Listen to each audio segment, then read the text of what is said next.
नमस्कार दोस्तों, आप सबका स्वागत है आपके अपने YouTube channel daily GK quiz में। दोस्तों, आज जीके टेस्ट सीरीज को आगे बढ़ाते हुए हम लोग बात करेंगे सेट 25 की। अगर दोस्तों आप किसी भी कॉम्पिटिटिव एग्जाम्स की तैयारी कर रहे हैं तो ये वीडियो आपके लिए बहुत ही हेल्पफुल होने वाली है। पूरे ध्यान से देखा कीजिए वीडियो से आपका स्टैटिक जीके मजबूत होता है। और इस वीडियो के अंत में मैं आपसे एक सवाल भी पूछूंगा जिसका जवाब आपको कमेंट बॉक्स में लिखना है, क्योंकि जो चीज़ें आप एक बार लिख देते हैं उसे आप कभी नहीं भूलते। और दोस्तों, आप चैनल पर नए हैं तो चैनल को सब्सक्राइब कर लीजिए। तो चलिए आपका ज़्यादा समय ना लेते हुए वीडियो को स्टार्ट करते हैं। आज का पहला प्रश्न है, भारत की संविधान सभा का संवैधानिक सलाहकार कौन था? भारत की संविधान सभा का संवैधानिक सलाहकार जो था वो थे सर BN राव। चलते हैं अगले प्रश्न की ओर।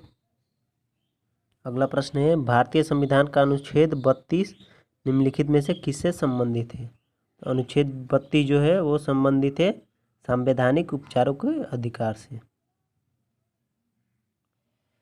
चलते हैं अगले प्रश्न की ओर।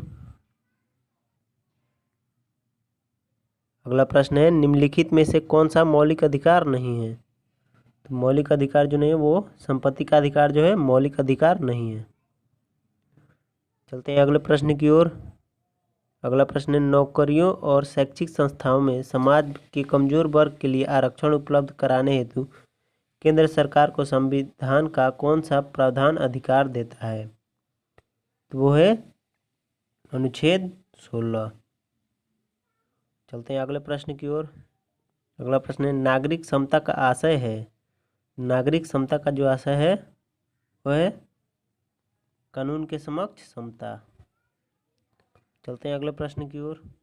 अगला प्रश्न है, लीड स्टोरेज बैटरी में निम्न में से कौन सा एसिड का उपयोग किया जाता है?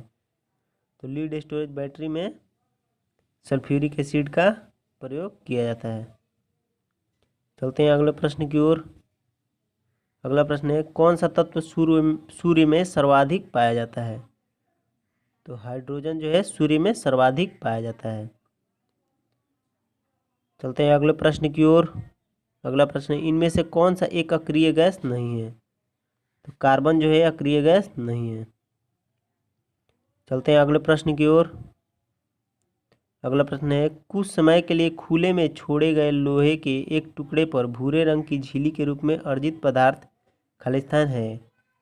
तो लोहे के टुकड़े पर जब खुला में छोड़ दिया जाता है तो भूरे रंग का झिल्ली जो है वो जंग कहलाती है। चलते हैं अगले प्रश्न की ओर।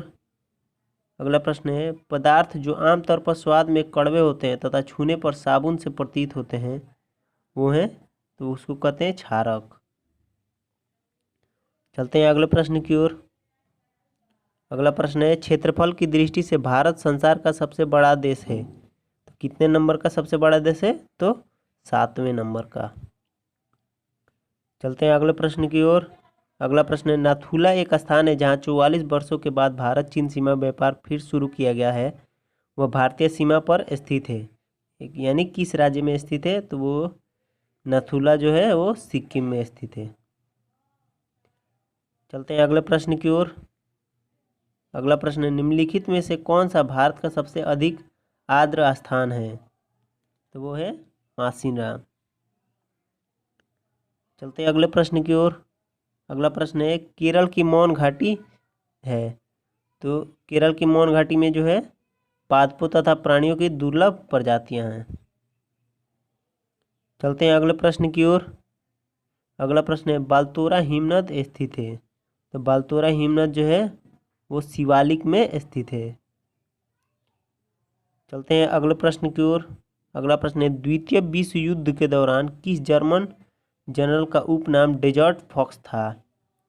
तो वो जनरल था जनरल इरविन रोमेल। चलते हैं अगले प्रश्न की ओर। अगला प्रश्न है, निम्नलिखित में से किसने वितरण न्याय का सिद्धांत दिया था? तो वितरण न्याय का सिद्धांत जो दिया था वो थे अरस्तु। चलते हैं अगले प्रश्न की ओर। अगला प्रश्न है, मार्क्सवाद का मुख्य उद्देश्य क्या था?